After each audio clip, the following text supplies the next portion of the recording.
ओम सभी को नमस्ते।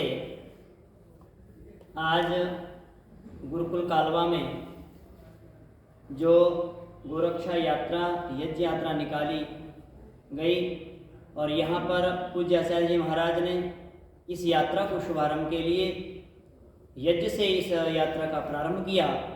क्योंकि जो यज्ञ गाय की जो लाभ बताते हैं ना, विशेष लाभ, एक तो यज्ञ है जो यज्ञ से सारी प्रक्रिया हमारी चालू होती है।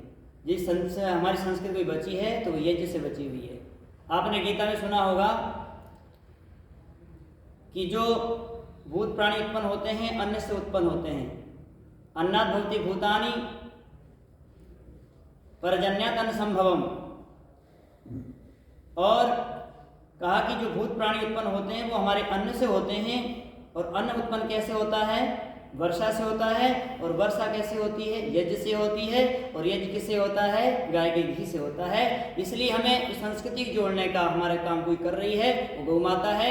इसलिए आज लोग संस्कृति से दूर होते चले जा रहे हैं। और पूज्य आचार्य जी महाराज मैं देखता हूँ प्रतिदिन गाय सेवा में, और स्वयं विद्यार्थी यहाँ पर गुरुकुल कालवा जो विद्यार्थी हैं, अभी वर्तमान में गौशाला सेवा नहीं है मगर स्वयं विद्यार्थी सारे कर रहे हैं। भाई हमें इस गौशाला से, गोरक्षा से, गाय की सेवा से विशेष पुण्य मिला है। ये नहीं, हमारा तो इतिहास रहा है।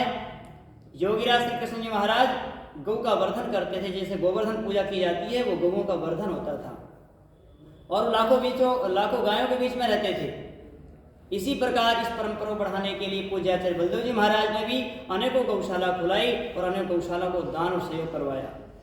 क्यों? क्योंकि उनको ये पता था विद्वानों को कि वेद में बार बार कहा है गाय की रक्षा होनी चाहिए। आज व्यक्ति बोलते हैं मगर करते नहीं हैं। आपको यदि साक्षात देखना है तो गुरुकुल कालवा में आचार्य जी और हम सब विद्यार्थी मिलकर इस गाय की सेवा करते हैं। तो उसी परंपरा को लेकर पूज्य आचार्य जी महाराज इस परंपरा निर्वहन करते हुए गौ की रक्षा के लिए ओतप्रोत हैं और ऐसी यात्राओं के लिए आज हरदम तैयार रहते हैं कि ऐसी यात्राएं गांव-गांव में यज्ञ और धर्म का प्रचार होना चाहिए। नहीं तो अनेक प्रकार के ईसाई मुसलमान अधर्म फैला रहे हैं। मैं पूज्य से निवेदन करता हूँ हम सभी दर्शकों को ये गाय गौ माता के बारे में, गाय के बारे में, यात्रा के बारे में हमें सभी को आस्ती वचन देकर इस यात्रा का शुभारंभ करें।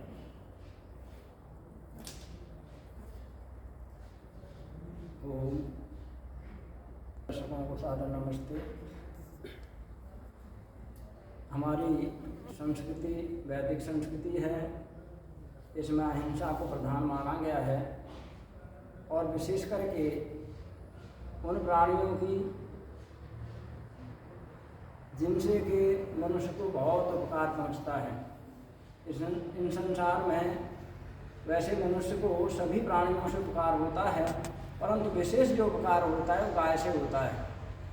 गाय के दूध से होता है, गाय के गोबर से होता है, गाय के मूत्र से होता है, गाय के प्रत्येक अवयव से होता है। ऐसी गाय की आज इतनी दुर्दशा इस देश में हो रही है। लोगों ने घरों से निकाल दिया है, खेतों से निकाल दिया है। गाय आज लाचार होकर के सड़कों पर घूम रही है, दुर्घटनाएं घट रही हैं। कूड़े के ढेर में गाय मुख मार रही है। जो एक दिन माता का दर्जा प्राप्त करती थी, आज उस गाय की ऐसी दुर्दशा हो गई है। तो गाय के बारे में जागृत करने के लिए, गाय के महत्व को बताने के लिए, गाय के दूध के गुणों को बताने के लिए, गाय के गोबर के महत्व को बताने के लिए, गाय के गोबर को महत्व को बताने के लिए ये गोरक्षा यात्रा आज प्रधान जी शमशेर जी की अध्यक्षता में निकल रही है। सभी लोगों से निवेदन है कि इस प्रकार की यात्रा में भाग लें। प्रधान जी से संपर्क करें, गुरुकुल कालवा में संपर्क करें। और विशेष जो इसका घटक है, यात्रा का घटक है, वो यज्ञ है। स्वामी दयानंद जी कहते हैं कि जब तक इस देश में यज्ञ का कराना रहा तब तक ये देश सुखों से पूरित था, रोगों से रहित था। क्योंकि जहाँ जल और वायु दो प्रदूषण रहित होते हैं, साफ सुंदर होते हैं, वहाँ पर लोगों का स्वास्थ्य ठीक रहता है, स्वस्थ रहते हैं लोग। और जब जल और वायु दोनों दूषित हो जाते हैं तो लोगों के स्वास्थ्य खराब हो जाते हैं। तो आज देखें जल और वायु दोनों दूषित हो गए हैं। जल और वायु को शुद्ध करने का कोई सबसे बड़ा उपाय, कोई तरीका यदि है तो हवन है। जब से हवन का कराना छूटा है तब से जल और वायु दूषित हुए हैं और तरह तरह के रोग लोगों में घर कर गए हैं। 40 वर्ष की उम्र प्राप्त होती नहीं, उससे 50 प्रकार के रोग आदमी को घेर लेते हैं। Heart attack, sugar, blood pressure और जाने क्या क्या। लोगों का जीवन एकाकी हो गया है। आदमी इस धरती पर केवल अकेला ही जीवित रहना चाहता है। मानव आपस में लड़ रहे हैं, दूसरे प्राणियों की तो कथा ही क्या कहनी है। तो इस प्रचार के माध्यम से, इस यात्रा के माध्यम से विशेष करके गाय का महत्व बताया जाएगा और हवन का महत्व बताया जाएगा। तो आप सब लोग ज़्यादा से ज़्यादा इस यात्रा में जैसा भी आप पर सहयोग बनता हो सहयोग करें।